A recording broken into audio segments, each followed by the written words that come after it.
अगर विचार चीजों को आकर्षित करते हैं, तो अच्छा सोचने पर भी बुरा क्यों हो जाता है? अक्सर कहा जाता है कि नकारात्मक सोच से बुरी चीजें आकर्षित होती हैं और सकारात्मक सोच से अच्छी चीजें आकर्षित होती हैं। इसलिए यह मान लिया जाता है कि ब्रह्मांड हमारे विचारों को पकड़ता है और उसी के अनुसार हमारे जीवन की परिस्थितियां बना देता है। लेकिन क्या वाकई विचारों से चीजें आकर्षित हो सकती हैं? तो इस वीडियो में हम यही समझने की कोशिश करेंगे कि विचार चीजों को आकर्षित करते हैं। इस सोच में भ्रम आखिर कहाँ पैदा होता है? नमस्कार, कंफ्यूजन से क्लैरिटी के लिए आप गुरु के इस वीडियो में आपका स्वागत है। अक्सर कहा जाता है कि हमारा दिमाग एक टावर की तरह काम करता है। हम जो भी विचार सोचते हैं, तो उससे हम ब्रह्मांड को एक तरह की फ्रीक्वेंसी भेजते हैं और फिर उसी जैसी फ्रीक्वेंसी वाली परिस्थितियां, लोग और घटनाएं हमारी तरफ आकर्षित होने लगती हैं। इसी को आकर्षण का नियम यानी लॉ ऑफ अट्रैक्शन कहा जाता है। इस नियम के अनुसार अब तक हमारे जीवन में जो कुछ भी हो रहा है, उसे जाने अनजाने में हम स्वयं ही आकर्षित कर रहे हैं। यानी हम जिस चीज के बारे में सबसे ज्यादा सोचते हैं या जिस पर सबसे अधिक ध्यान देते हैं, तो वही हमारी जिंदगी में प्रकट होने लगती है। इसलिए अगर हम धन, स्वास्थ्य, अच्छे संबंध या सफलता पर ध्यान दें, तो ये हमारे जीवन में आने लगेगी। लेकिन फिर सवाल उठता है कि अगर सब इतना ही आसान है, तो हर व्यक्ति अपने सपनों की जिंदगी जी क्यों नहीं रहा? तो बताया जाता है कि जब हम कहते हैं कि मैं यह नहीं चाहता, तब भी हमारा ध्यान उसी चीज पर होता है जो हम नहीं चाहते। इसलिए हमारी तरफ वही आकर्षित होता है और हमारे साथ वही हो जाता है जो हम नहीं चाहते। लेकिन जब हम कहते हैं कि मैं यह चाहता हूँ, तो आकर्षण के नियम के कारण हमारे साथ वही होता है जो हम चाहते हैं। अधिकांश लोग लगातार इस बारे में सोचते रहते हैं कि वे क्या नहीं चाहते।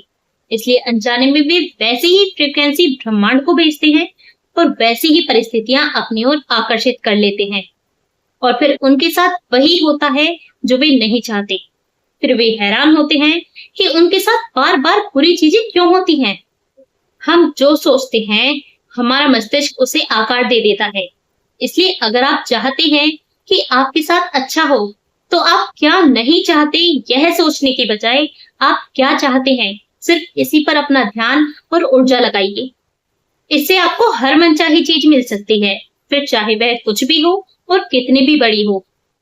आप सुनने में तो यह बात बड़ी रोचक लगती है और पहली नजर में प्रभावित भी करती है, और इस कारण लोग नकारात्मकता को देखना, सुनना, सोचना और उस पर ध्यान देना छोड़ देते हैं। लेकिन यहीं पर बुनियादी सवाल खड़ा होता है कि क्या वाकई सकारात्मक सोच से अच्छा और नकारात्मक सोच से बुरा होता है, या फिर सच्चाई कुछ और ही है जिसे हम अब तक सही ढंग से समझ नहीं पाए हैं? तो चलिए इसे बिल्कुल आसान तरीके से समझते हैं। भाषा का एक सामान्य नियम है कि जब दो बातें एक दूसरे के बिल्कुल विपरीत होती हैं, लेकिन एक बात का अर्थ दूसरी बात से भी जुड़ा होता है, तब दोनों बातों को अलग अलग कहने की जरूरत नहीं पड़ती, बल्कि केवल एक बात कही जाती है और दूसरी बात बिना कहे ही समझ ली जाती है। जैसे अगर हम कहते हैं कि सच बोलो, तो इसका दूसरा अर्थ यह भी होता है कि झूठ मत बोलो, पर इसे अलग से कहने की जरूरत नहीं पड़ती। ऐसे ही अगर हम कहते हैं कि झूठ मत बोलो, तो सामने वाला समझ जाता है कि हम सच बोलने की बात भी कर रहे हैं। इसी तरह जब हम कहते हैं कि मैं बीमार नहीं होना चाहता, तो सामने वाला तुरंत समझ जाता है कि हमारा मतलब है कि हम स्वस्थ रहना चाहते हैं। और जब हम यह कहते हैं कि मैं स्वस्थ रहना चाहता हूँ, तो उससे हमारा मतलब है कि हम बीमार नहीं होना चाहते।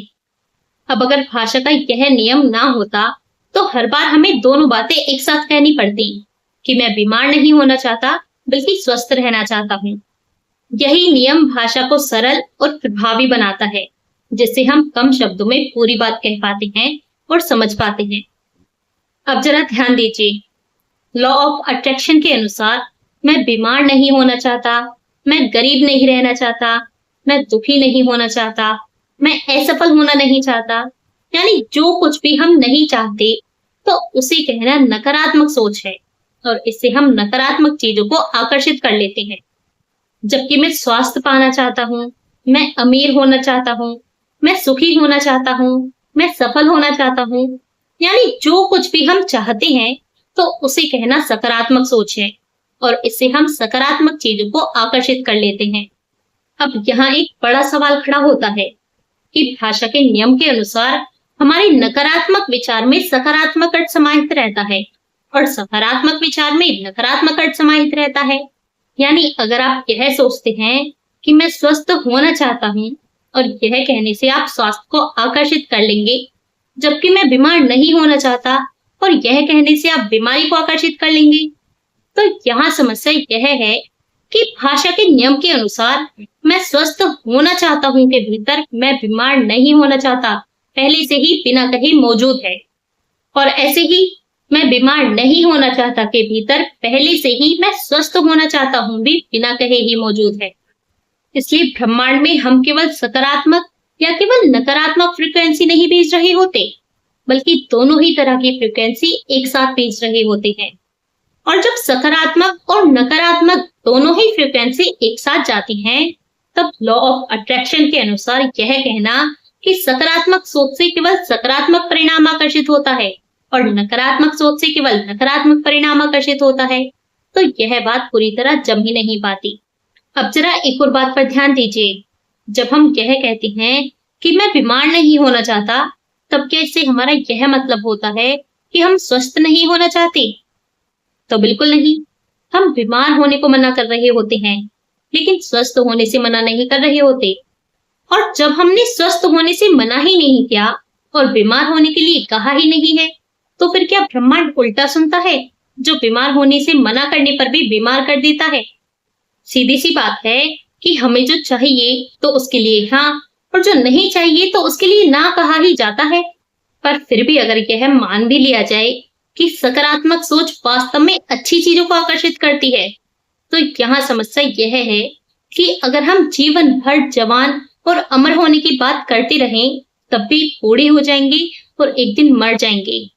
और ऐसा इसलिए नहीं होगा कि हमने ब्रह्मांड को बूढ़े होने और मरने की नकारात्मक फ्रीक्वेंसी भेजी थी, बल्कि ऐसा इसलिए होगा क्योंकि बुढ़ापा और मृत्यु शरीर का स्वभाव है। यानी संसार में चीजें केवल हमारे सोचने से नहीं होती, बल्कि स्वतंत्र रूप से भी होती हैं। और इसी कारण यहीं आकर लॉ ऑफ अट्रैक्शन में कहीं ना कहीं अधूरापन महसूस होने लगता है। अब अगर आपने यह बात सुनी है या आप ऐसा मानते हैं कि हमारे विचार ही समस्या हैं, तो इस विषय पर मैंने एक अलग वीडियो बनाई हुई है, लिंक ऊपर आई बटन में है। और अगर आपको ऐसा लगता है कि बहुत कुछ सुनने समझने की बात भी जीवन, सत्य और स्वयं को लेकर कुछ सवाल अब भी बाकी हैं, तो फिर चीजों को थोड़ा और गहराई से समझने के लिए अगर आप चाहें तो इंस्टाग्राम पर हमारे ऑनलाइन सेशन से भी जुड़ सकते हैं। और अगर आपको इस तरह के विषयों को गहराई से समझना अच्छा लगता है, तो फिर आप चाहें तो चैनल की दूसरी वीडियो भी देख सकते हैं। और अगर इस वीडियो ने आपको कोई नई समझ दी हो, तो कमेंट में अपनी बात जरूर लिखिए।